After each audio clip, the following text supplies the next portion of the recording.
और अब हम बात करेंगे जो पिछले साल से ही मध्य प्रदेश में गर्मा रहा है और अब ये चुनावी साल है तो मुद्दा और भी ज्यादा गर्मा सकता है। बल्कि हम यूं कह सकते हैं कि ये इस बार के चुनावी माहौल में एक बड़ा मुद्दा बनने जा रहा है। यह है ओपीएस यानी ओल्ड पेंशन स्कीम। 5 फरवरी को मध्य प्रदेश के सभी कर्मचारी संगठनों का एक महाकुंभ होने वाला है। महाकुंभ यानी कर्मचारी आंदोलन और प्रदर्शन करने वाले हैं। मंत्रालय के कर्मचारियों ने भी इस आंदोलन को समर्थन दे दिया है। इस महाकुंभ में ओल्ड पेंशन स्कीम लागू करने का दबाव बनाया जाएगा।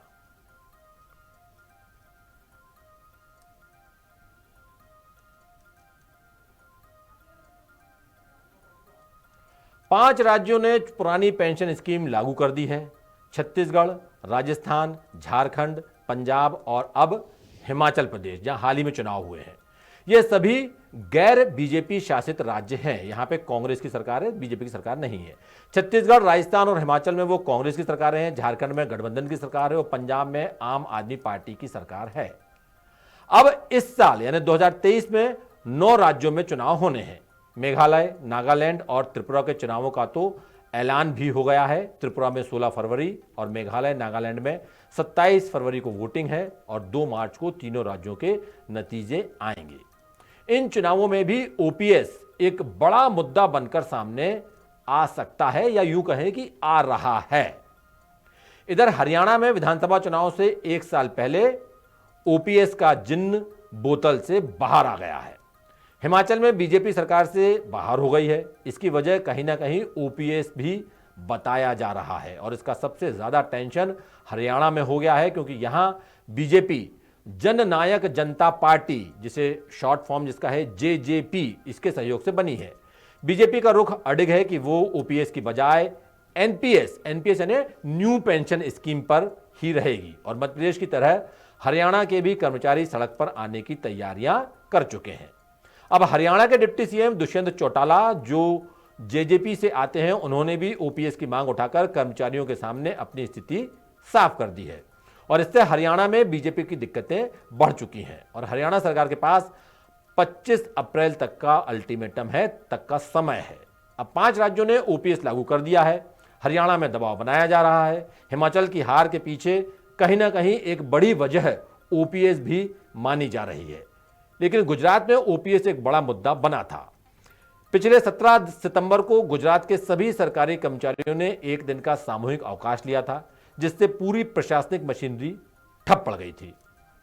गुजरात में कांग्रेस और आम आदमी पार्टी दोनों ने ओपीएस को चुनावी एजेंडे में शामिल किया था। लेकिन क्या हुआ? गुजरात में बीजेपी ने जीत का इतिहास रच दिया। बहरहाल जैसा गुजरात में हुआ वैसा क्या मध्य प्रदेश, छत्तीसगढ़, राजस्थान या बाकी राज्यों में भी हो सकता है? यह बात अभी दावे के साथ नहीं कही जा सकती। अब मध्य प्रदेश के पड़ोसी राज्य छत्तीसगढ़ और राजस्थान में ओपीएस लागू करने का ऐलान कर दिया गया है और मध्य प्रदेश में कांग्रेस ने अपनी घोषणा कर दी है और कांग्रेस जो कहा सो किया जैसे स्लोगन के जरिए यह बताने की कोशिश कर रही है कि मध्य प्रदेश में कमलनाथ सरकार आई तो ओल्ड पेंशन स्कीम लागू कर दी जाएगी। अभी बीजेपी शासित राज्य कर्मचारियों की भावनाओं में बहे नहीं है, ना ही बीजेपी नेताओं की तरफ से ओपीएस को लेकर कोई बयान सामने आया है क्योंकि यह स्कीम बीजेपी सरकार के समय ही लागू की गई थी जब अटल बिहारी वाजपेयी देश के प्रधानमंत्री थे। इसे बीजेपी का आर्थिक तौर पर एक बड़ा सुधारात्मक कदम माना गया था। असल में 1990 का जो दशक है वो भारत के लिए आर्थिक रूप से बेहद चुनौतीपूर्ण था। साल 2003 और 2004 तब तक एनपीएस की शुरुआत हुई। तब तक राज्यों की वित्तीय स्थिति, आर्थिक स्थिति बहुत ज्यादा खराब हो चुकी थी। करीब सभी राज्य WMA यानी वेज एंड मींस एडवांटेज और आरबीआई के ओवरड्राफ्ट पर जीवित थे। उनका काम जो चल रहा था वो ओवरड्राफ्ट से चल रहा था। कर्मचारियों को डीए की किस्त कभी भी समय पर नहीं दी जाती थी, यहां तक कि उनके रिटायरमेंट का पैसा देने में भी सरकारों को देरी हो रही थी। राज्यों को बार बार अपने बिलों के भुगतान को रोकना पड़ रहा था, उनके पास पैसे ही नहीं थे। उस दौरान असम राज्य का खजाना यानी ट्रेजरी 240 दिन तक बंद थी। सरकारों के पास उस विकट समय में आर्थिक रूप से जवाबदेह होने के अलावा कोई दूसरा विकल्प नहीं बचा था और इसीलिए बीजेपी की अगुवाई वाली एनडीए ने काफी अध्ययन और चर्चा के बाद 2004 में देश में एनपीएस यानी न्यू पेंशन स्कीम शुरू की थी। यह उस चुनौतीपूर्ण दौर में राज्य सरकारों को अपने पैरों पर खड़ा करने की एक बड़ी और सार्थक कोशिश माना जा रहा था। इसको सबसे खास बात यह रही कि एनडीए के बाद यूपीए की सरकार आई। 2004 से 2008 के दौरान एनपीएस प्रणाली करीब करीब सभी राज्यों में लागू हो गई। इस योजना को लागू करने के लिए उस वक्त के प्रधानमंत्री मनमोहन सिंह ने काफी व्यक्तिगत दिलचस्पी भी दिखाई थी। इसका नतीजा यह हुआ था कि कई राज्यों की वित्तीय स्थिति अच्छी हो गई थी। एनपीएस प्रणाली ने सरकार की पेंशन देनदारियों को निर्धारित किया और लंबी अवधि के लिए इसे काफी हद तक कम कर दिया। राज्य दिवालियेपन के कगार से वापस आ गए और इसका उदाहरण है कि जब 2008 और 10 के बीच में वैश्विक वित्तीय संकट और 2020-22 में कोविड-19 की महामारी के झटके आए, उसमें भी राज्य लगभग 15 वर्षों तक राजकोषीय घाटे की अपनी सीमा को जीएसडीपी के 3% के भीतर रखने में कामयाब रहे थे। लेकिन अब सवाल यह है कि जब राज्यों के लिहाज से यह इतनी अच्छी स्कीम है तो फिर कुछ राज्यों ने ओल्ड पेंशन स्कीम क्यों लागू की? दरअसल ओल्ड पेंशन स्कीम जो है वो कर्मचारियों की आंखों का तारा है। ओपीएस एक तरह से सरकारी कर्मचारियों के लिए तोहफा है, गिफ्ट है, उपहार है। लेकिन एनपीएस सरकार के लिए बड़ी वित्तीय देनदारी है, लागत है। दोनों में क्या अंतर है? हम जब इसकी बात कर रहे हैं ओपीएस की और एनपीएस की, तो हमें यह समझना बहुत जरूरी है कि दोनों में अंतर क्या है। पहले हम बात करते हैं ओल्ड पेंशन स्कीम यानी ओपीएस की। इस स्कीम में रिटायरमेंट के समय कर्मचारी के वेतन की आधी राशि पेंशन के रूप में दी जाती है। रिटायरमेंट के समय यदि वेतन 1 लाख रुपए है तो 50,000 रुपए पेंशन मिलेगी। पुरानी स्कीम ओपीएस में जनरल प्रोविडेंट फंड यानी जीपीएफ का प्रावधान है। ओपीएस में 20 लाख रुपए तक ग्रेच्युटी की रकम मिलती है। पुरानी पेंशन स्कीम में भुगतान सरकार की ट्रेजरी के माध्यम से होता है। रिटायर्ड कर्मचारी की मृत्यु होने पर उसके परिजनों को पेंशन की राशि मिलती है।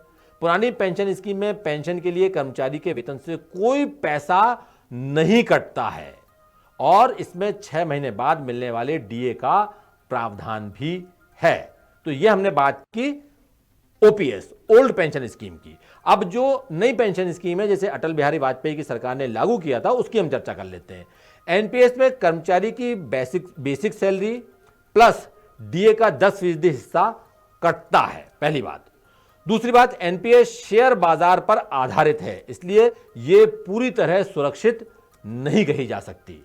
इस स्कीम में रिटायरमेंट पर पेंशन पाने के लिए एनपीएस फंड का 40% इन्वेस्ट करना पड़ता है, निवेश करना होता है। यहां रिटायरमेंट के बाद निश्चित यानी गारंटेड जिसको बोलते हैं, निश्चित पेंशन की गारंटी नहीं होती है। एनपीएस शेयर बाजार पर आधारित है, इसलिए यहां टैक्स का भी प्रावधान है। इसमें 6 महीने बाद मिलने वाले डीए का प्रावधान भी नहीं है। और जब हम तमाम इन बिंदुओं की बात कर रहे हैं तो उसमें 2 सबसे अहम बिंदु हैं और वो बिंदु है पहला और तीसरा। पहला बिंदु यह है कि कर्मचारियों की बेसिक सैलरी प्लस डीए का 10% हिस्सा कटता है, अब यह 14% हो गया। और तीसरा बिंदु है कि एनपीएस में जमा होने वाले पैसों पर कोई निश्चित ब्याज नहीं मिलता है और यह पैसा बाजार में लगाया जाता है, शेयर बाजार में अलग अलग स्कीम्स के तहत लगाया जाता है। बाजार का बेसिक नियम है जितना रिटर्न का चांस उतना ही ज्यादा रिस्क, यानी जोखिम भी यहां साथ साथ चलती है और इसका सीधा असर पड़ता है कॉर्पस फंड पर। कॉर्पस यानी इकट्ठा हुआ पैसा। इसका फार्मूला देखिए, हम ये समझने की कोशिश करते हैं। कॉर्पस हुआ, कॉर्पस यानी आपका योगदान प्लस और उसमें हम जोड़ दें सरकार का योगदान और मार्केट ने इस पर जो रिटर्न किया वो प्लस भी हो सकता है माइनस भी हो सकता है। तो आपका योगदान, सरकार का योगदान और मार्केट का प्लस माइनस, ये 3 चीजें होती हैं। ये जो प्लस और माइनस रिटर्न है वो ही गड़बड़ है, यही लोगों को नहीं लुभा रहा है। Pension fund regulatory and development authority, ये वो संस्था है जो कर्मचारियों का पैसा शेयर बाजार में लगाता है। अब शेयर बाजार अच्छा रिटर्न देगा तो अच्छा पैसा मिलेगा, वरना रिस्क हो सकती है, पेंशन बहुत कम हो सकती है। अब एक पहलू इसका यह भी है कि 60 साल की उम्र में जो कॉर्पस बनेगा उसी से रिटायरमेंट के बाद का मासिक वेतन तय होता है। इसका 60% एक मुश्त निकाल सकते हैं, बचा 40% मासिक पेंशन में कन्वर्ट करना पड़ता है। इसको एन्युटी कहते हैं। अब इस पूरे गणित को एक फार्मूले से हम समझने की कोशिश करते हैं। यह बहुत रोचक फार्मूला है। मान लीजिए हम एक एग्जांपल लेते हैं, आपकी एज 30 साल है और आप सरकारी सेवा में आ गए, रिटायरमेंट की उम्र 60 साल और अगले 30 साल तक एनपीएस में आप योगदान करेंगे।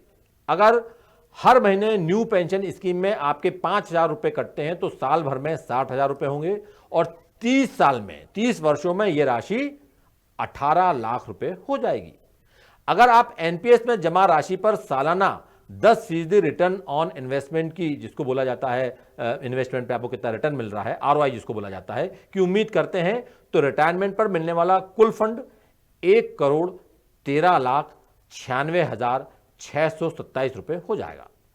इसमें से 68,37,976 रुपए आपको एक मुश्त मिल जाएंगे, एक बार में मिल जाएंगे, और बाकी बचे 45,58,651 रुपए एन्युटी के तौर पर रहेंगे। यदि आप इस राशि से 6% की दर से एन्युटी प्लान खरीदते हैं तो आपकी मासिक पेंशन करीब 22,793 रुपए होगी। अब एक दिन पहले आरबीआई ने राज्यों को चेतावनी दी है कि वो ओल्ड पेंशन स्कीम लागू कर आग से खेल रहे हैं। आरबीआई ने अपनी रिपोर्ट ऑन स्टेट फाइनेंस में कहा है कि राज्यों के इस कदम से राज्यों की जो सालाना बचत है वो बहुत कम हो जाएगी। इससे राज्यों पर वित्तीय बोझ बढ़ जाएगा। अब क्या राजनीतिक दल ये समझ नहीं रहे हैं? दरअसल राजनीतिक दलों का यह चुनावी दाव है। अब मध्य प्रदेश की बात करें तो मध्य प्रदेश में करीब 10 लाख कर्मचारी हैं। इनमें संविदा, दैनिक वेतनभोगी कर्मचारी भी शामिल हैं। करीब 4 लाख कर्मचारी ऐसे हैं जो रिटायर होने के बाद ओल्ड पेंशन स्कीम में शामिल होंगे, क्योंकि ये 2005 से पहले के हैं। ये आपको बता दें कि ये जो एनपीएस है ये 2005 या 2005 के बाद जो लोग भर्ती हो रहे हैं उन्हीं पर लागू हो रही है। करीब 3.5 लाख कर्मचारी न्यू पेंशन स्कीम में आएंगे। ये कर्मचारी 2005 से सरकारी नौकरी में आए। प्रदेश में कुल पेंशनरों की संख्या करीब 5 लाख है और प्रदेश का कुल बजट 2,80,000 करोड़ है। इसका 50% हिस्सा कर्मचारियों के वेतन और पेंशन पर खर्च किया जाता है, यानी 1,40,000 करोड़ इन्हीं चीजों पर खर्च किया जाता है। इसमें से 70% वेतन यानी करीब 1 लाख करोड़ और 30% यानी 40,000 करोड़ पेंशन पर खर्च होता है। 2005 में जो भर्ती हुए हैं वे 8 से 10 साल बाद रिटायर होना शुरू होंगे, यानी सरकार पर तत्काल कोई वित्तीय भार नहीं आएगा। यानी 2023 में जो सरकार बनेगी उस पे इसका भार नहीं आएगा। अब कांग्रेस वादा कर रही है और ये दांव चल गया है, कांग्रेस चुनाव जीत गई तो अगले 5 साल तक उस पर कोई भार नहीं आएगा, लेकिन उसके बाद जो सरकार आएगी यानी 2028 में जो चुनाव होंगे वो फिर सरकार मुश्किल में घिर जाएगी। चुनावी फायदे के लिए क्या राज्य की आर्थिक स्थिति को खतरे में डाला जा सकता है? ये एक और गंभीर और विमर्श वाला सवाल है। नहीं डालना चाहिए या नहीं कोई फर्क नहीं पड़ता, या तीसरा कुछ कह नहीं सकते। आप अपनी राय, अपनी जवाब हम तक जरूर पहुंचाएं। तो ये हमने आपको पूरा विस्तार से बताया कि ओल्ड पेंशन स्कीम और न्यू पेंशन स्कीम, ओपीएस और एनपीएस, इसमें क्या अंतर है, क्यों इसको कर्मचारी नापसंद कर रहे हैं, सरकारों पर क्या भार पड़ेगा और आरबीआई क्या कह रही है। लेकिन कुल मिला के ये फिलहाल एक चुनावी दांव है। द सूत्र की खबरों को देखने के लिए प्ले स्टोर और एप्पल स्टोर से डाउनलोड करें हमारा ऐप द सूत्र। आप हमारी खबरें thesutra.com पर भी देख सकते हैं। Social media platforms Twitter, Facebook और इंस्टाग्राम पर भी हमें फॉलो कर सकते हैं। साथ ही यूट्यूब पर भी हमें सब्सक्राइब करें। यदि आपकी नहीं हो रही कोई सुनवाई और आपके पास है कोई खबर तो हमारे व्हाट्सएप नंबर 700000244141 पर भेजिए और बनिए हमारे सूत्र।